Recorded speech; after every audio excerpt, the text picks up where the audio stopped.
What's up, everybody? Eddie here for another Video Bonanza weekly showcase. Quick one this week. Didn't have a lot of time to really play through some of these games, but I do want to show you a few things. First of all, I want to show you Kirbys Return Dreamland for the Nintendo Wii, and I have not seen this come in yet. I don't know if that says something about there's not many out there, or if people just liked it enough to not get rid of it, but I don't see it often. This game plays, I guess I was reading up a little bit about it. It's the first like traditional just 2D platform Kirby game since the 64, since like the 2000 release, and this was originally going to be a GameCube release, but it got pushed back till all the way to 2011 on Wii.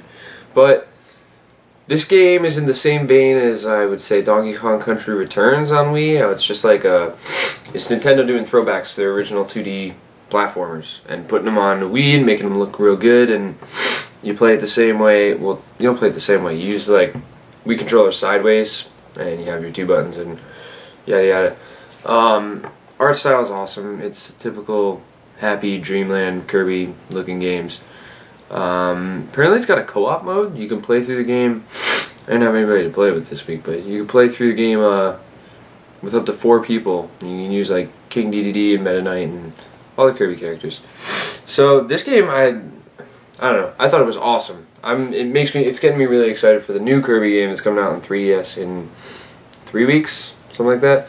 Kirby Triple Deluxe. It's supposed to have like 3 different games on it, 3 different, fully different experiences of Kirby. It's supposed to have, I think, solid multiplayer with like a system like link. So if you got like your DS near somebody else. And cool things to the Street Pass too, so keep an eye out for that if you have a DS. Next thing is, I can't remember if I've talked about this before, but it's Banjo Tooie for Nintendo 64, and I get the feeling that I've talked about this before in the past. But my opinion about it is that it's better than the original one, so I wanted to talk about it again. I think the original one has like a nice nostalgia factor for people that like grew up on Banjo Kazooie, and I agree with that too. Like Banjo Kazooie was one of the first games on 64 that I beat, the first games on 64 that I loved. But I think if I'm being honest, this game is better. The worlds are bigger, the levels are more involved. It's not, I mean, it's still a collectathon, because that's kind of what Banjo Kazooie was. And that's what Banjo Tooie is. It's just collecting stuff.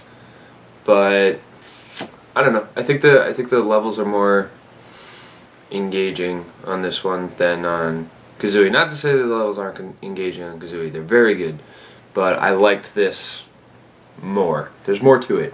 Put it that way. That's like, we could argue about that forever. I like Tooie. Some people like Kazooie. That's what it is. And last but not least, I just wanted to show, I haven't talked about any like traditional Pokemon games, and this is Pokemon Diamond on the Nintendo DS.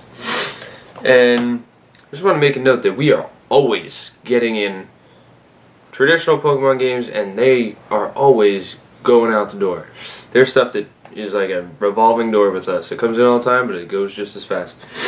And Diamond's actually the ones that, growing up, I didn't get a chance to play. Like, along the way, I've played like every other one. Diamond, the Diamond Pearl generation, and the Black-White generation. The 2 generations I somehow missed. And this is the one that's got like Piplup, Chimchar, and Turtwig?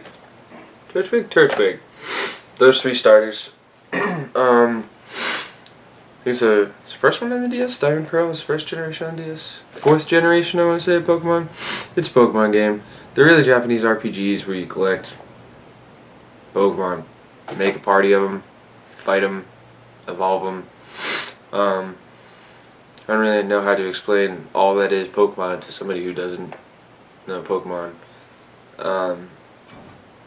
But if you've ever played a Pokemon game, they're pretty much the same thing. There's some new things, I guess. There's like just like quality of life stuff that they keep adding over the years to make the game, like things you wanted to know, like how much XP do I have till I level, or how much damage does this attack do, or what type of attack is this, and they keep adding more stuff like that in like the menu that you can see that now.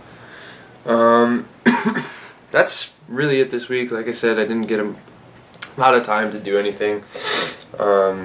been pretty busy, but what I did get to play was this, and they're good games. They're all good games. There's more in the store that I haven't even gotten to talk about. Like, we just got in, I didn't get to play it this week, but we got in The Legend of Zelda 4 Swords Adventure on the GameCube. So that's something I haven't seen come in before, and that's a big deal. A lot of Nintendo games right now. Good selection of Cube stuff. Genesis is, I think we're sitting on a lot of Genesis stuff actually. It's more not my style. I like some of the games on Genesis. I just typically am a Nintendo fanboy, so that's why you don't see me playing Genesis games all the time. But anyways, thanks for watching, guys.